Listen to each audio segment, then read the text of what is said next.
Allô? Chris, on commence dans 15 secondes. Quoi? Oh non! Oh non!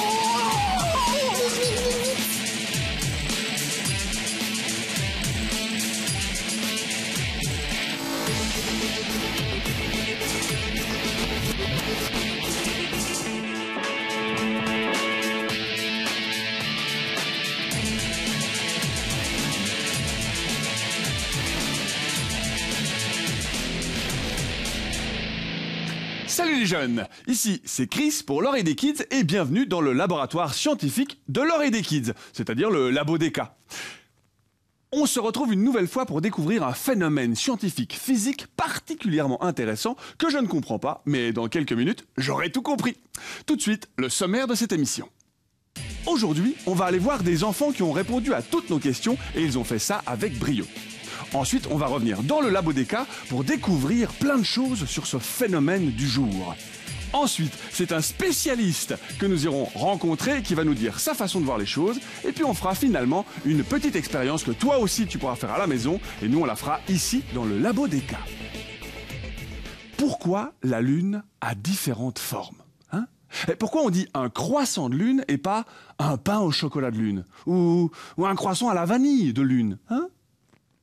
Ma mère, la nuit, elle dort et elle ronfle. Et des fois, quand la lune est pleine, elle a les poils qui poussent, les dents qui s'allongent et elle devient un loup-garou. Pourquoi?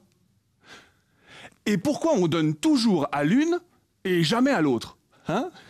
C'est des questions pas très intéressantes, mais on en a été en poser plein d'autres à des enfants comme toi. Et écoutons donc leurs réponses.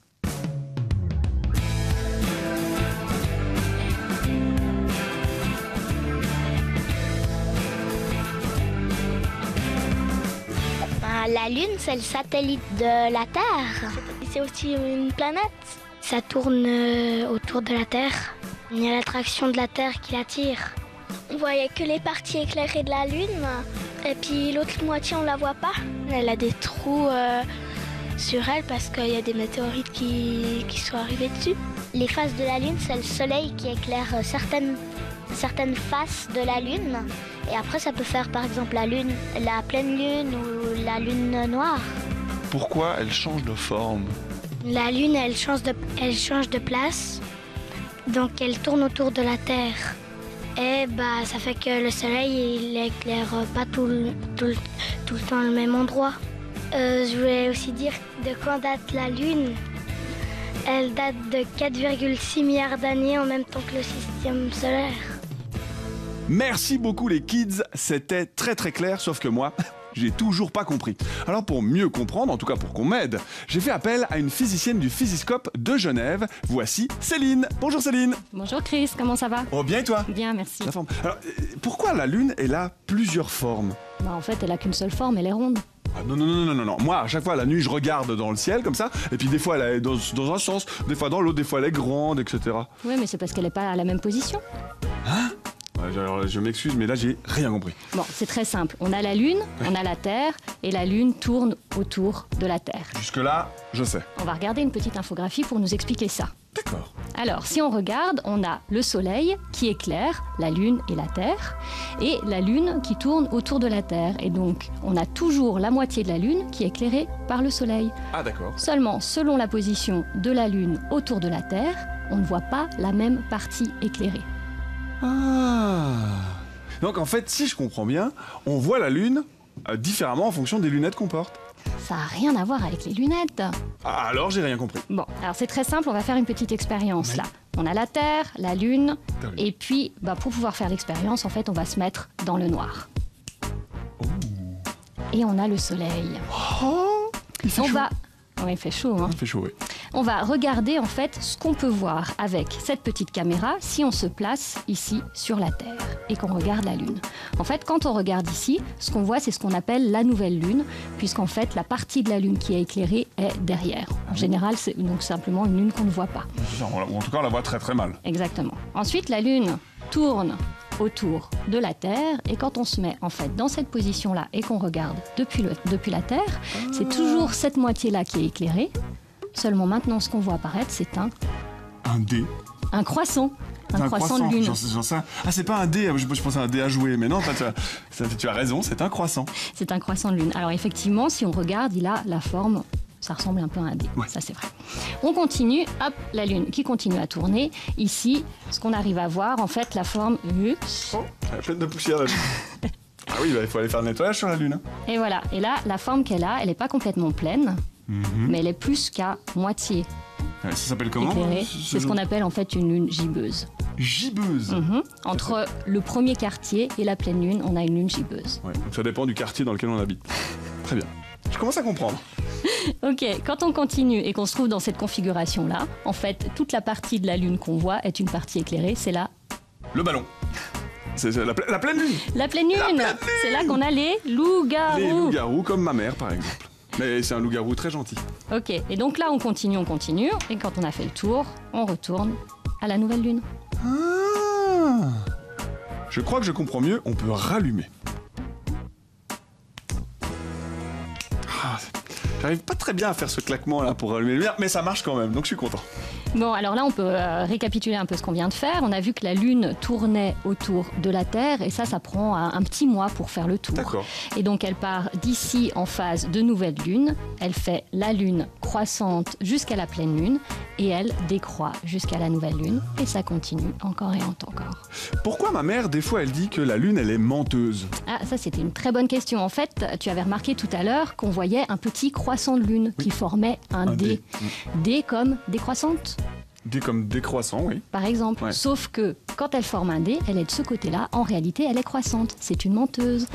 Quand elle fait le tour, le croissant de lune est dans l'autre sens. Il forme un C comme croissant. Comme croissant. Alors qu'en réalité, elle est décroissante. Petite menteuse. C'est une très très jolie histoire. D'ailleurs, on va aller voir un historien qui, lui, va nous raconter de belles histoires de loups-garous. Accrochez-vous au fauteuil. Alors il y a énormément de légendes autour de la Lune. Peut-être la plus connue, c'est celle des loups-garous. Alors on va peut-être rappeler déjà ce que c'est qu'un loup-garou. C'est tout simplement un homme qui, à cause d'une malédiction, se transforme en loup. Mais il ne se transforme pas n'importe quand, il se transforme uniquement lors des pleines lunes. Alors vous allez me dire, pourquoi la pleine lune? En fait, il faut bien comprendre que la lune, c'est vraiment l'opposé du soleil. À savoir, si on a le soleil qui est l'astre du jour, donc l'astre, on va dire, du bien, la lune devient tout à coup l'astre de la nuit, donc celle des ténèbres. Ce qui fait que toutes les créatures des ténèbres, alors là, je suis en train de parler des loups-garous, mais il y a évidemment les vampires, les sorcières, et toute la magie va avec la lune. C'est le moment où les sorcières sont le plus puissantes, et c'est donc le moment où les loups-garous se transforment sous l'influence du mal. Dans ces légendes, il y a quelque chose de plus concret, c'est que c'est vrai qu'on peut se rendre compte que le comportement change des personnes en fait lorsque c'est la pleine lune. Alors ça peut aller à une certaine excitation, ça peut aller, on voit qu'il y a plus de police, il y a plus d'ambulances, il se passe plus de choses en fait. Alors la raison elle est très simple, c'est que le cerveau de l'être humain interprète le fait qu'il y ait plus de lumière à cause de la pleine lune comme étant toujours la journée. Alors pas tout à fait quand même, mais en revanche il est vrai que le cerveau a plus d'activité et donc le corps a plus d'activité que normalement à l'heure de la nuit habituelle. Une autre légende évidemment qui accompagne la lune, mais cette fois on parle de la lune noire ou de ce qu'on appelle la lune rousse, c'est évidemment la légende des sorcières. Vous savez, dans l'image qu'on voit dans les dessins animés, la sorcière sur son balai passe quasiment toujours devant une lune complète. Alors c'est pas un hasard, c'est qu'en fait on sait que il y a très longtemps, il y a à peu près 500 ans, les sorcières avaient l'habitude de se réunir lors de la lune pleine ou la lune noire ou la lune rousse. Alors qu'est-ce que c'est que cette lune rousse? En fait c'est tout simplement la lune qui a une autre couleur parce que la lumière est réfléchie un petit peu différemment, donc elle devient un petit peu rouge. Et dans l'imaginaire d'il y a à peu près 500 ans, le rouge, c'était le symbole du sang, donc du mal. Ce qui fait que les sorcières se réunissaient à ce moment-là pour faire le mal. Non, j'ai pas eu peur des histoires de loup-garou, pas du tout, non, Céline, voyons. En tout cas, merci beaucoup pour ces belles histoires. Nous, on a déplacé 2-3 petites choses dans le labo des cas pour avoir de la place pour l'expérience qu'on va faire ici, que toi, tu pourras faire à la maison. Mais c'est quoi cette expérience? Alors c'est une expérience toute simple, on va essayer de reproduire les phases de la Lune. Alors pour cette expérience, il faut être 2 personnes. On est 2. Ça tombe bien. Et il faut une balle qui puisse jouer le rôle de la Lune. Alors si on a une balle blanche, c'est parfait. Un ballon de volleyball, par exemple. N'importe quelle balle, n'importe quelle taille, ça fera l'affaire. Si elle est un peu trop foncée, on peut la recouvrir avec du papier d'alu parce qu'il faut qu'elle brille. Brille. Et pour qu'elle brille, il faut une source de lumière. Donc on va avoir une source de lumière et on va se placer dans le noir.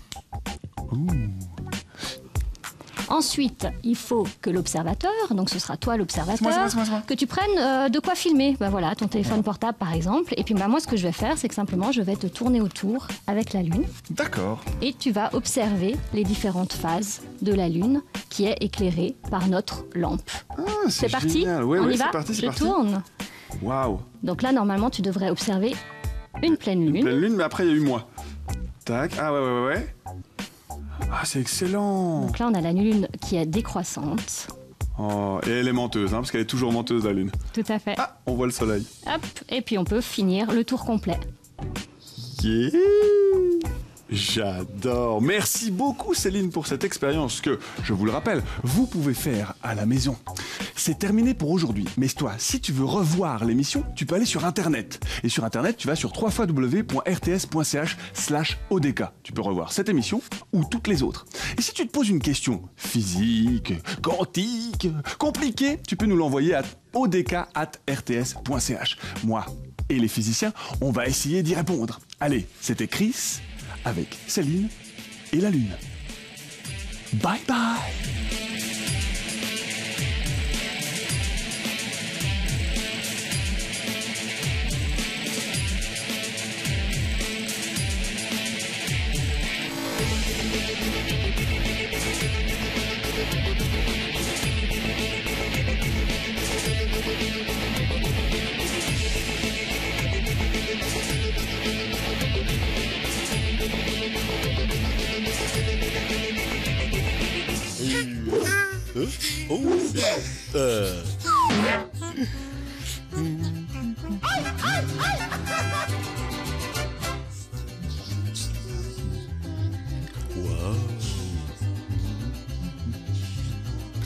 C'était bien.